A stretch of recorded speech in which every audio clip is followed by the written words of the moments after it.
dulu. Halo, assalamualaikum semuanya.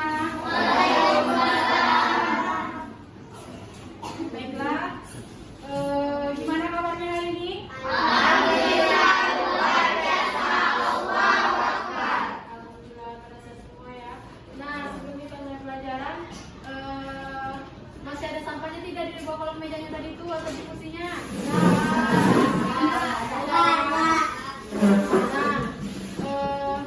Sebelum Ibu mulai pelajarannya, Ibu absen dulu satu persatu. Bisa? Bisa. Adinda Handayani,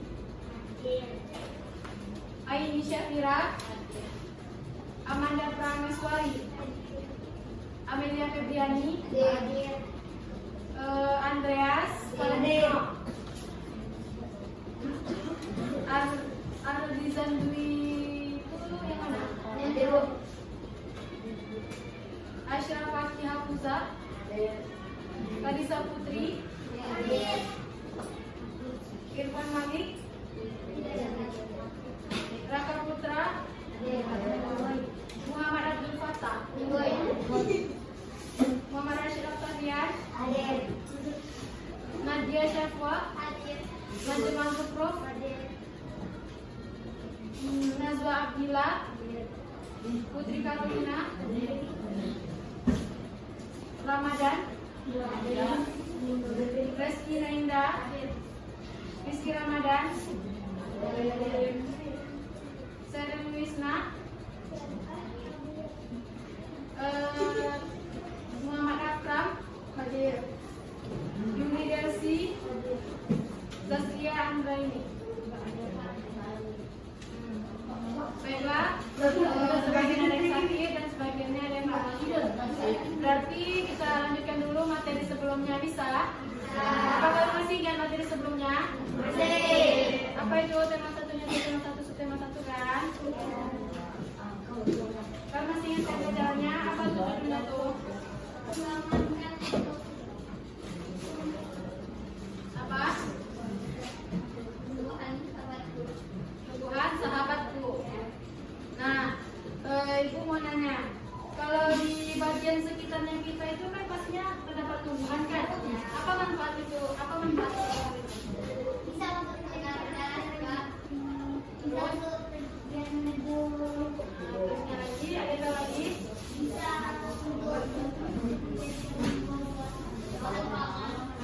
Terus ada lagi?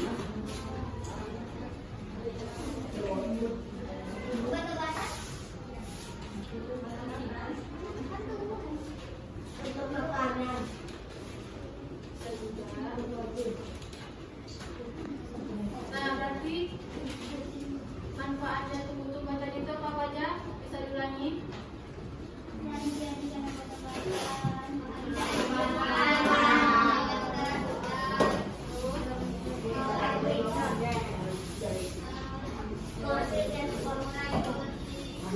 Mengurangi polusi, ya betul. Terus?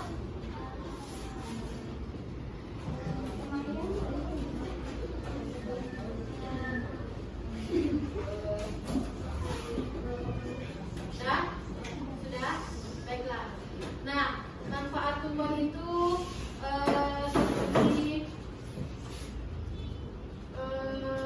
kayak tadi dibilangnya penyerapan polusi udara. Nah, di situ tuh kita bisa mendapatkan kayak berbagai polutan itu kimia itu dapat menyebabkan masalah kesehatan di lingkungan atau di perkotaan dan di industri, sudah pastinya ya kan. Nah, di keberadaan ruang hijau itu pun juga terbukti itu sebagai peran penting penyerapan polutan berbahaya sehingga kualitas udara masih bisa dapat diperbaiki. Dan di setiap ruang hijau itu akan berfungsi untuk mengurangi polusi udara. Dan hutan yang ditanam di area yang dekat dengan lingkungan industri akan sangat efektif dalam penyerapan polutan.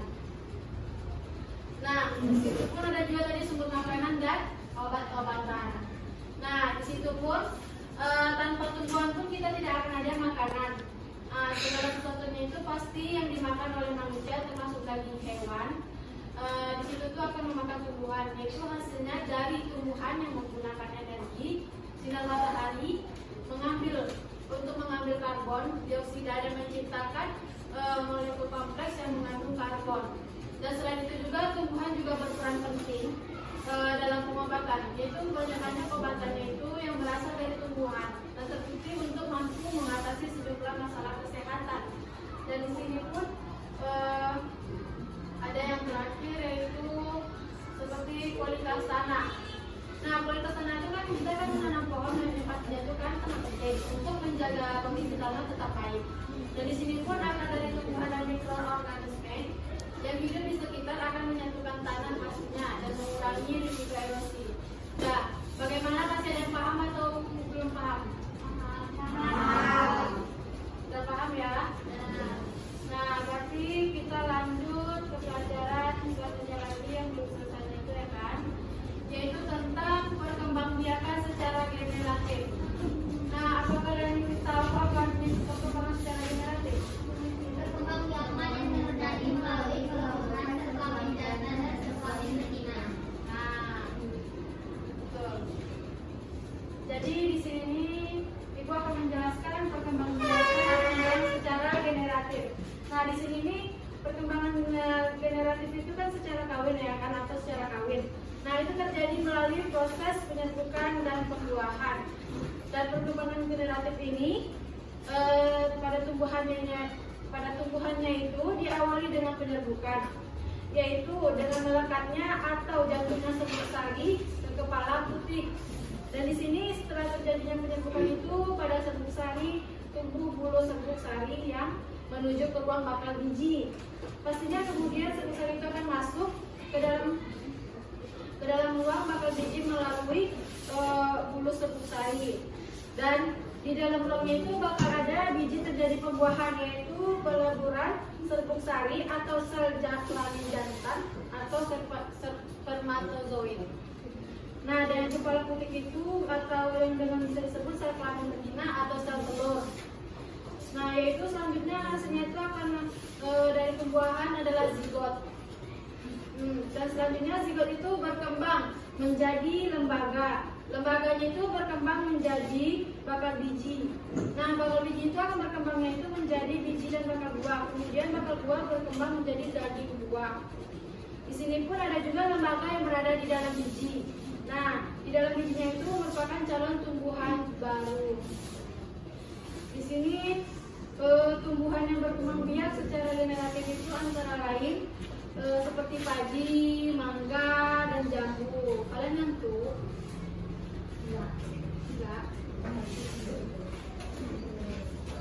Dan selanjutnya tumbuhan yang berkembang biak secara generatif. Nah, kalian tahu nggak tumbuhan yang berkembang biak secara generatif itu? Tahu? Enggak. Nah, tumbuhan yang berkembang biak secara generatif itu yaitu perkembangbiakannya itu generatif pada tumbuhan adalah terjadinya tumbuhan baru yang didahului dengan penyerbukan. Nah, penyerbukan pun merupakan peristiwa jatuhnya serbuk sari yang akan mengandung sel kelamin jantan ke kepala putik yang mengandung sel kelamin betina. Dan terusnya alat-alat perkembangbiakannya itu generatif tumbuhan terdapat pada bunga. Bentuk dan susunan bunga setiap jenis tumbuhan berbeda-beda, kalian berbeda-beda. Namun secara umum bagian-bagian bunga yang lengkap dapat kamu lihat pastinya pada gambar ini. Ada nggak sih di buku kalian gambar? Ada. Nah, di sampingnya itu kan ada petunjuknya. Di bagian sininya kan pastinya mahkota, ya kan? Di bagian kepala sari, ada benang sari, kepala biji, tangkai putih, bakal biji, tangkai bunga, kelopak, dan dasar bunga. Nah, dan di situ alat perkembangbiakan pun tumbuhannya adalah benang sari dan putik. Nah, benang sari merupakan alat kelamin jantan dan putik merupakan alat kelamin betina. Nah, benang sari itu pun terdiri dari tangkai sari dan kepala sari. Pada kepala sari yang cukup tua terdapat kotak sari yang berisi serbuk sarinya. Nah, dan di dalam sini pun setiap serbuk sari pasti terdapat sel kelamin jantan atau spermatozoid. Sel kelamin jantan itu bisa juga disebut spermatozoid. Paham? Nah, di sini pun terdiri sendiri kelapa putih, sampai putih, dan bakal buah. Di dalam bakal buah ini akan terdapat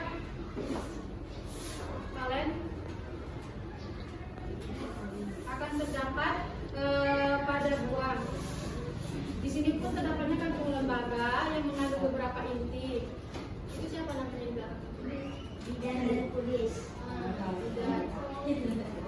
Udah ya, tolong ya, jangan ikut ya, bisa. Terus itu di dalam setiap bakal biji itu kan terdapat kangkung lembaga yang mengandung beberapa inti pastinya kan. Dan di situ pun salah satu intinya itu merupakan sel kelamin betina atau selulur ovum. Dan perkembangbiakan generatif pada tumbuhan itu pun diawali dengan penyerbukan, yaitu melekatnya atau jatuhnya serbuk sari ke kepala putik. Dan setelah terjadi penyerbukan, di situ ada serbuk sari tumbuh bulu serbuk sari yang menuju ruang bakal biji. Dan kemudian kelamin jantan itu pastinya atau spermatozoid itu masuk ke ruang bakal biji melalui bulu serbuk sari.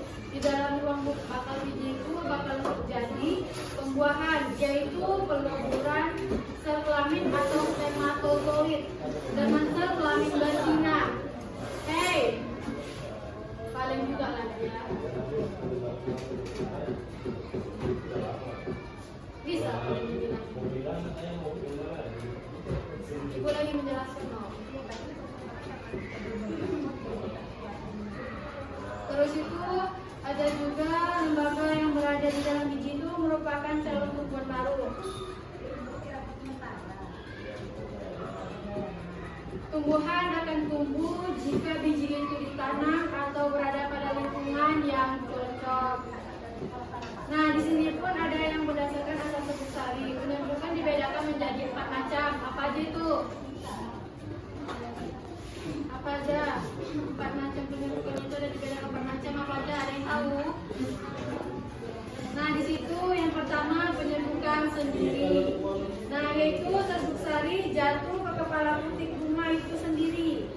Nah, yang kedua penyerbukan tetangga, yaitu serbuk sarinya itu jatuh ke kepala putik bunga lain, tetapi kedua bunga itu masih satu pohon. Nah, yang ketiga itu penyerbukan silang. Nah, itu serbuk jatuh. Nah, yaitu serbuk sari yang jatuh ke kepala putik bunga lain yang berbeda pohon tetapi masih sesama jenis. Nah, di sini pun ada juga yang terakhir penyerbukan bastard. Nah, yaitu serbuk sari jatuh ke kepala putik bunga lainnya yang pastinya berbeda pohon dan tidak sejenis tapi masih sama satu famili, yaitu masih satu dalam keluarganya itu. Nah, contohnya itu penyerbukan antara cabai dengan cabai. Paham? Dan selanjutnya itu perkembangbiakan secara vegetatif. Ada yang tahu? Apa? Membiarkan embun hidup yang terjadi tanpa melalui campuran sel kelamin betina dan sel kelamin jantan. Nah, betul. Di sini pun perkembangbiakan itu pastinya secara vegetatif itu cara perkembangbiakan makhluk hidup yang terjadi tanpa melalui perkawinan yang pastinya. Dan di sini pun vegetatif itu terbagi atas 2, yaitu apa aja? Vegetatif alami dan vegetatif buatan. Nah, betul. Di sini pun contoh tanaman yang berkembang secara vegetatif alami itu adanya yang pertama spora. Nah, spora adalah alat perkembangbiakan dari tanaman non biji. Sel-sel pada spora memiliki lapisan pelindung. Di sini contoh tanaman yang berkembang biak dengan sporanya itu yaitu lumut, jamur, dan tumbuhan paku.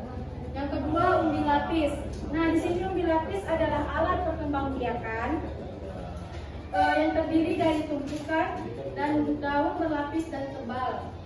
Nah, contoh tanaman yang berkembang biak dengan umbi lapis itu yang seperti bawang merah, bawang putih, bawang bombay, bunga tulip, bunga bakung, bunga amaris, bunga lili hujan, dan bunga narsis. Dan yang ketiga, umbi batang. Di sini umbi batang adalah alat perkembangbiakan yang bentuk batang, dan umbi batang pun juga digunakan sebagai cadangan makanan pada tumbuhan. Dan di sini pun contoh tanaman berkembang biak dengan umbi batang pun adalah kentang, dan gadung. Nah, di sini pun adanya umbi akar. Umbi akar itu adalah alat perkembangbiakan yang memanfaatkan akar dan berisi cadangan makanan. Jika bagian umbi akar ini ditanam, akan memunculkan tunas yang menjadi bakal tanaman baru. Nah, contohnya itu seperti singkong, lobak, dan wortel.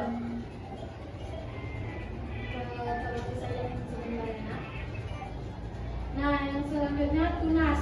Tunas adalah perkembangbiakan tumbuhan yang memanfaatkan tumbuhan baru. Di sini pun ada contohnya, yaitu pisang, tebu, dan bambu. Yang keenam, tunas adventif. Nah, di sini hampir sama dengan tunas biasa.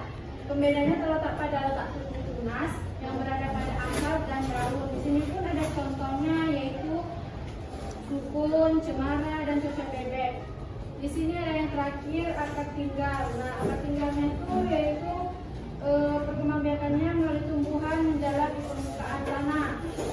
Rimpang ini akan tumbuh menjadi tunas baru yang menjadi bakal tumbuhan baru. Di sini ada contohnya pun, yaitu seperti jahe, kunyit, lengkuas, dan temulawak.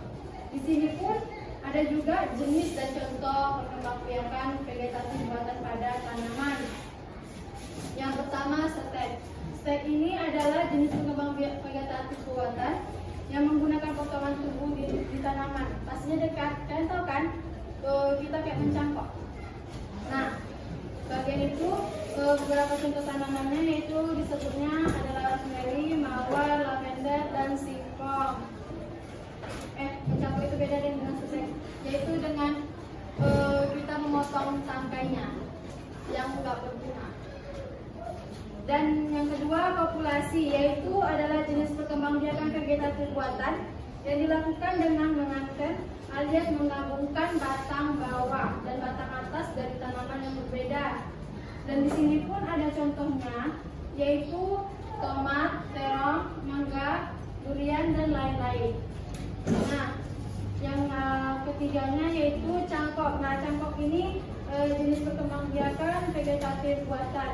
Nah, pastinya itu dilakukan dengan menumbuhkan akar tumbuhan dari batangnya.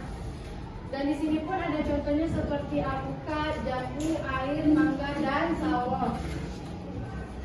Yang keempat yaitu okulasi. Di sini pun ada beberapa jenis perkembangbiakan vegetatif buatan yang dilakukan dengan masa tunas dan satu tanaman ke batang dari tanaman lain. Di sini pun ada contohnya, yaitu alpukat, belimbing, jambu, jeruk nipis, dan kakao. Yang terakhir yaitu merunduk.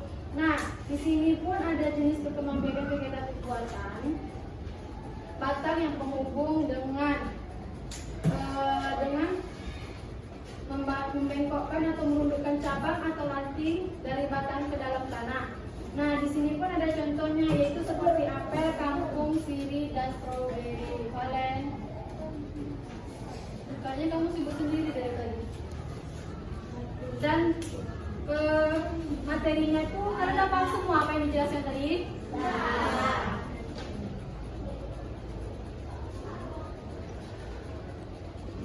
Nah, ibu mau bertanya, apa saja contoh dari umbi lapis saja, apa saja contohnya?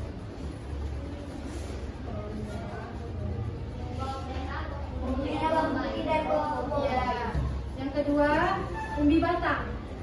Apa saja contohnya? Kentang, ubi jalan.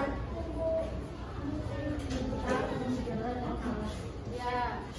Dan sebelum ibu membuat kelompok 4-5 orang, itu kalian lihat dulu video tumbuhan sahabat dulu. Pembelajaran video tumbuhan sahabat dulu. Sebentar ya.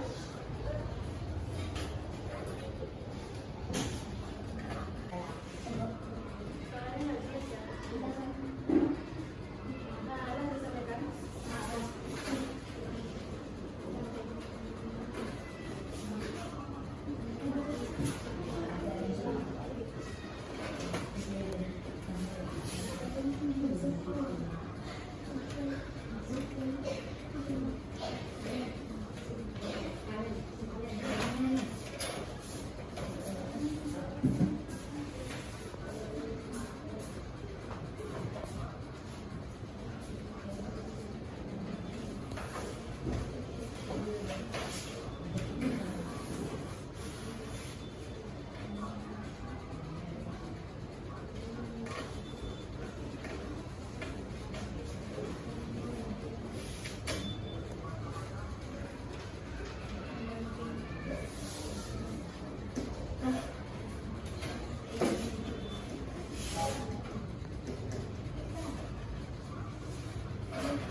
Sudah kan?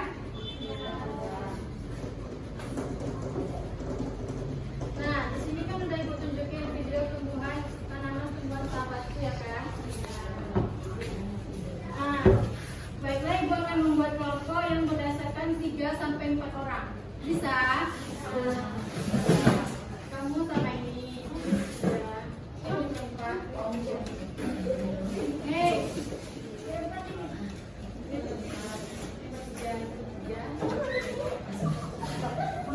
Sudah? Coba putar ke sini ke belakang.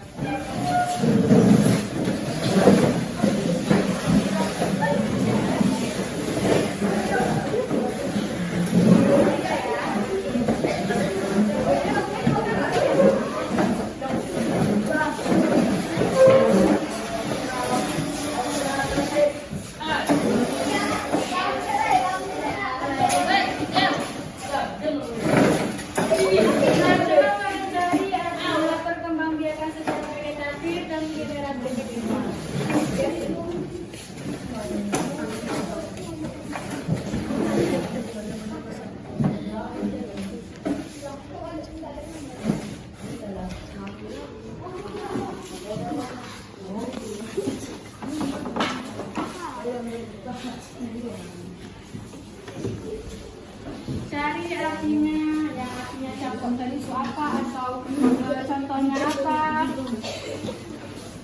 Yang bakal isinya dari bagaimana itu apa?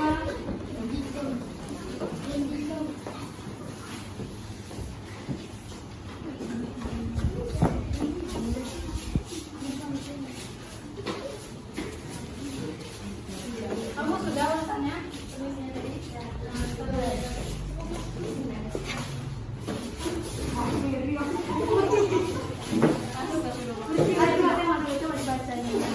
Di sini kan ada penyerbukan sendiri, dan ini adanya penyerbukan tetangga, penyerbukan silang, penyerbukan basta. Dibaca, bukannya ketawa aja. Bisa? Iya, terserah jawab dari mana aja. Sudah? Sudah kan baca? Sudah. Sudah? Kalau yang bisa bekerja dan jawab akan jawab pertanyaannya ya.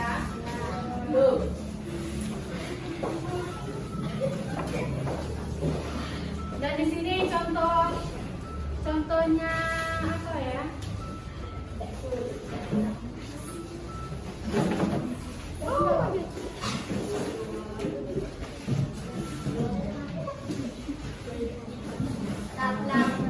Nah, contohnya berikut saja apa? Atau contohnya suara?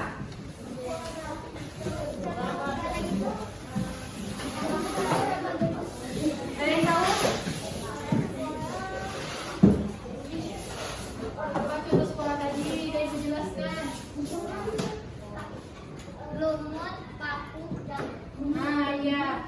Dan yang kedua bisa keduanya itu apa contoh cangkok tadi itu tanaman cangkok? jagung, mangga, dan jengkol. Jengkol? Sudah kapan jengkol?